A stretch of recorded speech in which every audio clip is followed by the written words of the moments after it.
Antasari bernyanyi siap-siap SBY masuk bui. Waduh, semakin memanas saja. Kepada Bapak Susilo Bambang Yudhoyono, jujur, beliau tahu perkara saya ini.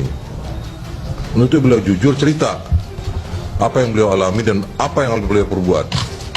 Beliau perintahkan siapa untuk merekayasa dan mengkriminalisasi Antasari. Pada waktu itu alat bukti saya apa? Hah? SMS. Sudah tahu kapan SMS itu dibikin? Dugaannya setelah saya ditahan.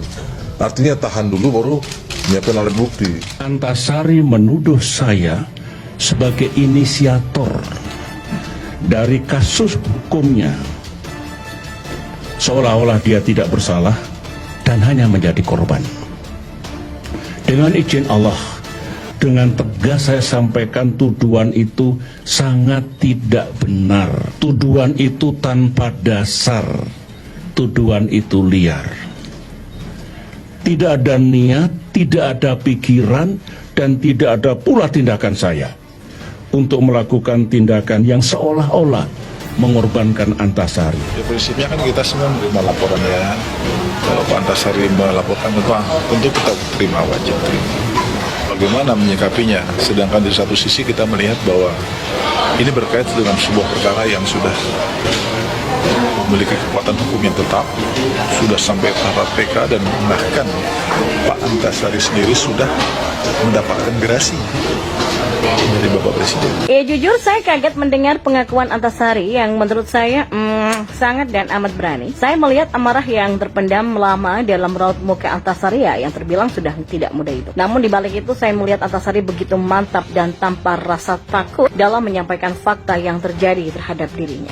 Antasari, sebagaimana yang diketahui bahwa beliau pernah dipenjara dengan tuduhan pembunuhan terhadap Nasruddin Zulkarnain, kini sudah bebas berkat gerasi oleh Presiden Jokowi. Antasari bahkan melaporkan kepada Bareskrim tentang dugaan adanya kriminalisasi atas tuduhan yang dialamatkan kepadanya itu.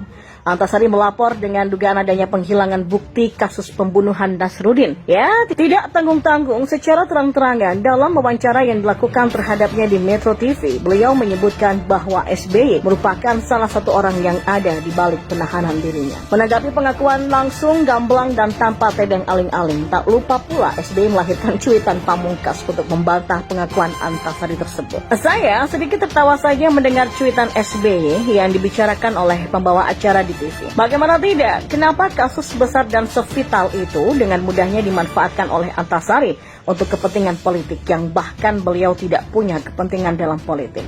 Saya melihat dalam diri Antasari ini hanya menginginkan kejujuran dan keadilan bagi dirinya dan bagi hukum di Indonesia, agar hukum di Indonesia tidak terus-menerus menyembunyikan keburukan kelam pada masa pemerintahan SBY. Ya, hanya itu yang saya lihat dari diri Antasari saat diwawancarai secara langsung.